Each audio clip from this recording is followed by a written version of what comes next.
अन्य उपासक भजन धर्म थी हीन। और दूसरे कटाक्ष से जो जीव आए उनका संबंध हुआ माया के संग, और जहां माया के प्रभाव में आए वो जीव प्रभु से विमुख हुए। कैसे बने? कर्म जड़, मात्र निष्ठुरता से कर्म करते रहना। और ऐसे कर्म जड़ जीवों का भी संबंध प्रभु से नहीं होता। कई बार मैं कहता हूं, जैसे हाथ में माला लेके फेर रहे हो, सामने किसी बच्चे को चोट आ गई है, वो चिल्ला रहा है और वो कहे नहीं, जब तक मेरी माला पूरी न हो मैं खड़ा नहीं हूं। वो जीव कर्म जड़ जीव। और ऐसे कर्म जड़ जीव का भी प्रभु की सेवा में प्रवेश नहीं। आसुर, जो आसुरी वृत्ति वाला है, सिर्फ कैसे भी करके अपना और अपने परिवार का पालन पोषण कर लेना, उतना ही जिस जीव का मूल उद्देश्य है, आत्म कल्याण का कभी विचार नहीं किया, वह आसुर जीव अन्य उपासक अपने प्रभु को छोड़ के जगत में सबके पीछे भागता रहे। प्रभु के सिवाय और कोई उसका कुछ कर सकता है ऐसी आशा या ऐसा विश्वास उसके अंदर है, वो भी माया में लीन हुआ।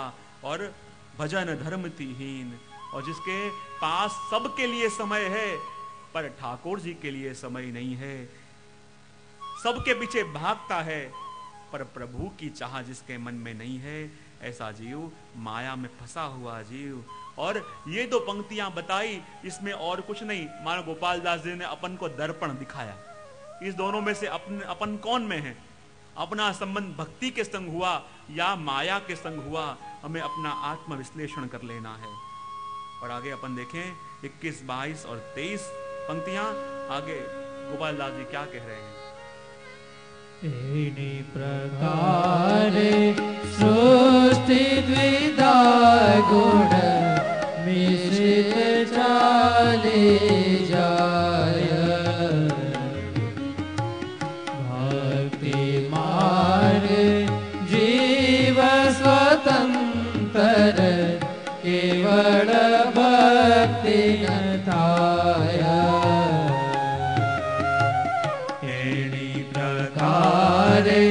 सृष्टि द्विधा गुण मिश्रित चाले जाय,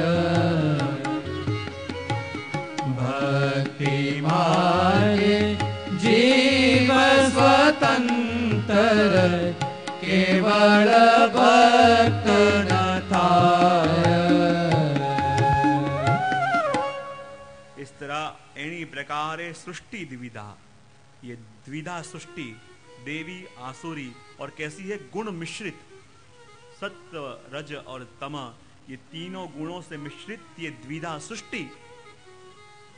क्योंकि पहले लीला में से अलग हुए जो जीव जिनका संबंध सत्व से हुआ, ऐसे निर्गुण 84 वैष्णव हुए जिनके उद्धार के लिए श्री महाप्रभु जी पधारे। और उन 84 के संबंध हुआ 3 गुणों से, सात्विक राजस तामस। 84 सात्विक, 84 राजस, 84 तामस हुए 252। उनके उद्धार के लिए आए श्री गोसाई जी, और उनके गुणों के कारण दूसरे और अनंत जीव हुए, उनके लिए पधारे वल्लभ कुल के बालक। और उन्होंने अनेक स्वरूप धारण करके ऐसे कोटि जीवों का प्रभु के सन्मुख पदार्पण किया। ऐसे जीवों को ठाकुर जी के सन्मुख लेके आए, वो बात यहाँ पे करी। एनी प्रकार सृष्टि द्विधा गुण मिश्रित चाली जाए, भक्ति मार्गी जीव स्वतंत्र केवल भक्त न थाए। क्योंकि भक्ति मार्गी जीव वो सिर्फ भक्त नहीं रहता, वो जीव स्वतंत्र है। स्वतंत्र यानी सिर्फ भक्त रहे तो मानो आधीन रहे, पर स्वतंत्र यानी जैसे जैसे उसकी अवस्था बढ़े, और अपने वहां शब्द आता है तादृशी। तादृशी, ता यानी भगवान, और तादृशी यानी भगवान जैसा हो जाता है। उसके अंदर भी वो ऐश्वर्य वीर यश ज्ञान वैराग्य इत्यादि धर्मों प्रकट होने लगते हैं। तब उस जीव के लिए शब्द आता है तादृशी। पहले वो प्रभु के पीछे पीछे भागता, अब प्रभु उसको भजते हैं, इसलिए तो शब्द अपने वहां आया, भक्त विरह कातर करुणामय डोलत पाछे पाछे। एक समय ये था कि भगवान के पीछे भक्त प्रभु की चरण धूलि के लिए दौड़ता, लेकिन एक समय ये आया जहां जहां भक्त जाता है और ठाकुर जी उसके पीछे पीछे जाते हैं।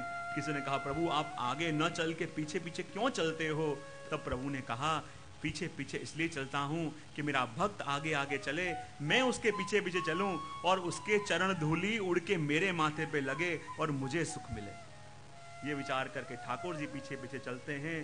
तो वो जीव, वो भक्त के जो पुष्टि मार्गी है, वो सिर्फ भक्त नहीं रहता, एक अवस्था ऐसी आती है कि वो तादृशी बन जाता है, प्रभु उसे भजने लगते हैं।